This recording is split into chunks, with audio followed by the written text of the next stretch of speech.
ഒരു സൂചിയുടെ 10-50 ഇരട്ടി മടങ്ങുള്ള കോമ്പസ് കൊണ്ട് എണ്ണം പറഞ്ഞ് കുത്തിരസിച്ച് ചിരിക്കുന്ന അട്ടഹസിക്കുന്ന ക്രൂരവിനോദത്തിന്റെ ഉടമകളായിട്ടുള്ള കാപാലികരെന്ന് ഞാൻ അവരെ വിളിക്കും. അത്തരത്തിലുള്ള കാപാലികൾ ചെയ്ത ഈ ക്രൂരകൃത്യം ഇനി ഇങ്ങനെ ഒരു ക്രൂരകൃത്യം ഉണ്ടാവാതിരിക്കാൻ മനുഷ്യ മനസ്സാക്ഷി ഉണരണം. 2 ദിവസം മുമ്പ് എന്റെയും നിങ്ങളുടെയും ഒക്കെ മൊബൈലുകളിലേക്ക് സോഷ്യൽ മീഡിയ വഴി ഒരു ക്രൂര വിനോദത്തിന്റെ ചിത്രം, ഒരു വീഡിയോ എത്തുകയുണ്ടായി. ആ വീഡിയോ ഞാനൊന്ന് കണ്ടു നോക്കാമെന്ന് വിചാരിച്ചു. പ്രിയമുള്ളവരുടെ മനസ്സാക്ഷിയുള്ളവരുടെ മനസ്സ് മരവിച്ചു പോകുന്ന രംഗങ്ങളാണ് ആ വീഡിയോയിൽ പകർത്തിയിട്ടുള്ളത്. മറ്റൊന്നുമായിരുന്നില്ല.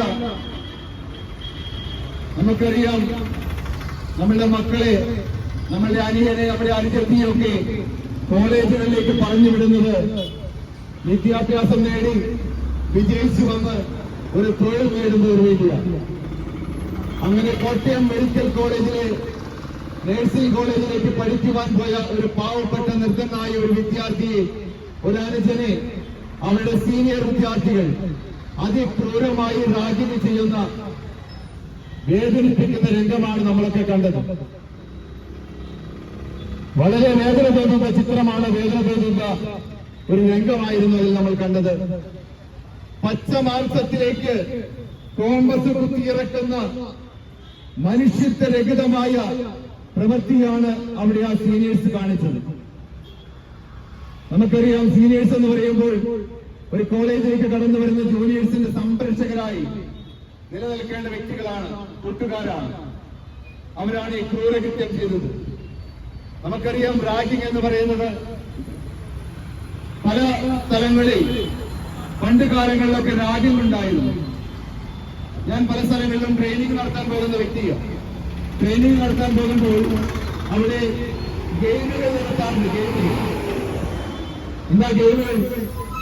ഒരാളുടെ വ്യക്തിത്വം വളരുവാൻ വേണ്ടിയിട്ട് പലതരത്തിലുള്ള കളികൾ നടത്തി അവരുടെ പേഴ്സണാലിറ്റിയെ വർദ്ധിപ്പിച്ചു കൊണ്ടുവരുവാൻ വേണ്ടിയിട്ടുള്ള കളികൾ നടത്തും. അത്തരത്തിലുള്ള ആർക്കും വേദനയുണ്ടാക്കാത്ത മുതിർന്ന കുട്ടികൾ, ജൂനിയർ കുട്ടികളെ കോളേജിലേക്ക് കടന്നു വരുമ്പോൾ റാഗിംഗ് എന്ന പേരിൽ പല രീതിയിലുള്ള കുസൃതികളൊക്കെ കാണിക്കുമായിരുന്നു. അതാർക്കും പരാതിയില്ല, അതാർക്കും വേദന ജനിപ്പിക്കുന്നതല്ല. അതിന്റെ വീഡിയോ കണ്ടാൽ ആരും ഞെട്ടാറില്ല. പക്ഷെ ഇന്ന് കേരളത്തിൽ ഓടിക്കൊണ്ടിരിക്കുന്ന ഈ വീഡിയോ ഒരുപക്ഷെ ഈ 2025 ഏറ്റവും വേദന ഉളവാക്കുന്ന ഒരു വീഡിയോയായിരിക്കും, ഒരു ചിത്രമായിരിക്കും അതെന്ന കാര്യത്തിൽ യാതൊരു സംശയമില്ല.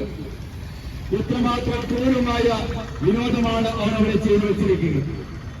ഒരു മനുഷ്യന്റെ പച്ച മാംസത്തിലേക്ക് നമുക്കറിയാം, ഹോസ്പിറ്റലിൽ ചെന്ന് കഴിഞ്ഞാൽ ഒരു ഇഞ്ചക്ഷൻ എടുക്കണമെന്ന് പറഞ്ഞാൽ സൂചി കാണുമ്പോൾ ഒരുപക്ഷെ ഏത് കഠിന ഹൃദയമുള്ള വ്യക്തിയും ഒരുപക്ഷെ ഒന്ന് വിറങ്ങലിച്ചു പോകും. കാരണം പച്ച മാംസത്തിലേക്കാണ് സൂചി കുത്തിയിറക്കുക. ഒരു സൂചിയുടെ 10-50 ഇരട്ടി മടങ്ങുള്ള കോമ്പസ് കൊണ്ട് എണ്ണം പറഞ്ഞ് കുത്തിരസിച്ച് ചിരിക്കുന്ന അട്ടഹസിക്കുന്ന ക്രൂരവിനോദത്തിന്റെ ഉടമകളായിട്ടുള്ള കാപാലികരെന്ന് ഞാൻ അവരെ വിളിക്കും. അത്തരത്തിലുള്ള കാപാലികൾ ചെയ്ത ഈ ക്രൂരകൃത്യം ഇനി ഇങ്ങനെ ഒരു ക്രൂരകൃത്യം ഉണ്ടാവാതിരിക്കാൻ മനുഷ്യ മനസ്സാക്ഷി ഉണരണം. എന്നെ സ്നേഹിക്കുന്ന പ്രിയ സമൂഹമേ, ഇത്തരത്തിലുള്ള ക്രൂരകൃത്യങ്ങൾ ഇന്ന് അല്ലെങ്കിൽ നാളെ നമ്മളെയും നമ്മുടെ മക്കളെയും നമ്മുടെ അനുജന്റെയും അനുജത്തിയുടെയും ഒക്കെ ജീവിതത്തിൽ ഒരു പക്ഷേ സംഭവിക്കാം. അതുകൊണ്ടാണ് ഞങ്ങളിവിടെ പറയുക, കാമ്പസിൽ നിന്നും ഇത്തരത്തിലുള്ള അക്രമ രാഷ്ട്രീയം, ഇത്തരത്തിലുള്ള ക്രൂരമായ റാഗിങ്ങുകൾ നിരോധിക്കണമെന്ന് പറയുക. നമ്മൾ കണ്ടതല്ലേ, സിദ്ധാർത്ഥൻ എന്ന് പറയുന്ന ഒരു യുവാവ് മെഡിക്കൽ കോളേജിൽ പഠിച്ചുകൊണ്ടുന്ന യുവാവിനെ അതിക്രൂരമായി കൊല ചെയ്യപ്പെട്ടിട്ട് 1 വർഷം തികയുകയാണ്. അവർ ഇന്ന് എവിടെയാണ്? ഇവിടുത്തെ കേരളത്തിലെ സംസ്കാരം, കേരളത്തിലെ നിയമങ്ങൾ, കേരളത്തിലെ ഭരണ സംവിധാനങ്ങൾ ഇത്തരം ആളുകൾക്ക് കൂട്ടുനിൽക്കുന്നതാണ്.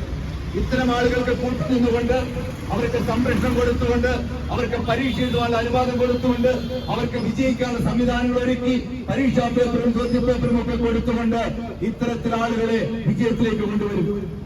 ഇനി എങ്ങാനും തോറ്റുപോയാലോ വീണ്ടും പരീക്ഷ എഴുതിക്കാനുള്ള അവസരങ്ങൾ, ജയിച്ചാലോ അവർക്ക് ഡോക്ടറേറ്റും പിൻവാതിൽ നിയമനങ്ങളും ഒക്കെ കൊടുക്കുന്ന ഒരു സ്ഥിതിവിശേഷമാണ് നമ്മൾ കണ്ടുവരിക. അതുകൊണ്ട് ഇത്തരത്തിലുള്ള ക്രൂരകൃത്യങ്ങൾക്ക് ഒത്താശ ചെയ്യുവാൻ ഒരു ഗവൺമെന്റും ഇടവരുത്തരുത് എന്നാണ് പറയുക. അതുപോലെ തന്നെ നിയമസംഹിതകളിൽ നിന്ന് മാറ്റി എഴുതണം. നിയമങ്ങൾ മാറ്റിയെഴുതിയെങ്കിൽ മാത്രമേ ഇതിനൊരു അറുതി ഉണ്ടാവാൻ സാധ്യതയുള്ളൂ. നമുക്കറിയാം, നിയമങ്ങൾ ഇത്തരം ആളുകൾക്ക് വളരെ ലഘുവായിട്ടാണുള്ളത്. ഈ കുട്ടികൾ ചെയ്യുന്നത് കണ്ടു കഴിഞ്ഞാൽ നമുക്കറിയാം, ആ കുട്ടിയെ ചെയ്ത രംഗങ്ങളൊക്കെ നിങ്ങൾ കണ്ടതാണ്. ഡമ്പലെടുത്ത് വെച്ച് ജനേന്ദ്രിയത്തിന്റെ മുകളിൽ നിന്ന് ആസ്വദിക്കുക, കെട്ടിയിട്ടിട്ടാണ് ഈ പീഡനങ്ങൾ നടത്തുക. നമുക്കറിയാം, ഒരു മനുഷ്യനെ കയ്യും കാലും കെട്ടിയിട്ടാൽ അവന് ചലിക്കാൻ പോലും കഴിയില്ല. അങ്ങനെ കുത്തി മുറിവേൽപ്പിച്ചിട്ട് അവന്റെ ശരീരത്തിലേക്ക് ലോഷൻ ഒഴിച്ച് ആസ്വദിക്കുന്ന ഹിംസ്രമായ വന്യമൃഗങ്ങൾ പോലും ചെയ്യില്ല. പേപ്പട്ടി പോലും ഒന്നേ കടിക്കുള്ളൂ. ആന ഇറങ്ങിയാൽ പോലും ഒന്ന് കുത്തി മറിച്ചിട്ട് അവൻ കടന്നു പോകും, തന്റെ സാമ്രാജ്യത്തിലേക്ക് പോകും. ഇതങ്ങനെയല്ല. ഒരു റൂമിലിരുന്ന് 4-5 കുട്ടികൾ മനുഷ്യജീവനുള്ള പച്ച മനുഷ്യനെ, തന്റെ സഹോദരനെ, തന്റെ കൂട്ടുകാരനെ അവനെ കയ്യും കാലും ബന്ധിച്ചിട്ടിട്ട് അതിക്രൂരമായി പീഡിപ്പിക്കുന്ന ദൃശ്യങ്ങൾ. കുട്ടികൾക്ക് ശാന്തമായി ക്യാമ്പസുകളിൽ പഠിക്കുവാനുള്ള സംവിധാനം ഉണ്ടാകണം. ഈ 5 മക്കൾ, പ്രിയമുള്ള മക്കളെ, പച്ച മാംസത്തിലേക്ക് നിങ്ങൾ കോമ്പസ് കത്തിയിറക്കി ജയിലറയ്ക്കുള്ളിൽ കഴിഞ്ഞുകൊണ്ടേണ്ട ജീവിതങ്ങളല്ല നിങ്ങൾ. നിങ്ങൾക്കൊരു ഭാവി ഉണ്ടായിരുന്നില്ലേ? ഇന്നലെ എവിടെയാണ്? നിങ്ങൾക്കൊരു കുടുംബം ഉണ്ടായിരുന്നില്ലെന്ന് നിങ്ങൾ കാണുന്നുണ്ടോ? നിങ്ങൾക്കൊരു അച്ഛനില്ലേ? നിങ്ങൾക്കൊരു അമ്മയില്ലേ? നിങ്ങൾക്ക് സഹോദരങ്ങളില്ലേ? അവരുടെ വേദനയും വേദനകളും നിങ്ങൾ കാണുന്നില്ലേ? ഇന്ന് നിങ്ങൾക്ക് സമൂഹം കൽപ്പിക്കുന്ന വില എന്താണ്? എന്ത് വിലയാണ് നിങ്ങൾ സമൂഹം കൽപ്പിക്കുന്നത്? ഇവിടെ ഏറ്റവും അവസാനം വന്ന വാർത്ത നമുക്കറിയാം, നേഴ്സിംഗ് കൗൺസിൽ അവർക്കിനി പരീക്ഷ എഴുതിക്കില്ല എന്ന്. നിങ്ങളുടെ നേഴ്സിംഗ് ഭാവി ഇവിടെ അവസാനിക്കുകയാണ്. അങ്ങനെ അവസാനിപ്പിക്കണം, അവസാനിപ്പിച്ചേ പറ്റൂ. ഇവിടെ കഠിനമായ നിയമങ്ങൾ കൊണ്ടുവന്ന് ഈ മുറിവേറ്റ ഈ ഇരയുടെ അവസാനത്തെ വേദന അവസാനിക്കുന്നതിന് മുമ്പ് ഈ പറയുന്ന വ്യക്തികൾക്ക് ശിക്ഷ കൊടുക്കുവാനുള്ള സംവിധാനം ഇവിടുത്തെ നിയമത്തിലുണ്ടാകണം. ഇത് കേസുമായി കോടതികളുമായി കയറിയിറങ്ങി എത്രയോ സമയം പോകും. നിങ്ങൾ കുത്തിയ മുറിവുകൾ, നിങ്ങൾ ഏൽപ്പിച്ച പോറലുകൾ, ആ ഇരയുടെ, ആ കുട്ടിയുടെ, ആ സഹോദരന്റെ, നമ്മുടെ മകന്റെ, അവന്റെ മനസ്സിൽ നിന്നും അത് മായുകയില്ല. നമ്മൾ ഓർക്കണം, ആ മാതിരി ചെയ്താണ് നിങ്ങൾ ചെയ്തിരിക്കുക. ഇത്തരത്തിലുള്ള ചെയ്തികൾ ഉണ്ടാകുന്നത് നമുക്കറിയാം. കേരളം ഇന്ന് ലഹരി മാഫിയയുടെ പിടിയിലാണ്. ലഹരി മാഫിയ കേരളത്തിൽ അഴിഞ്ഞാടുകയാണ്.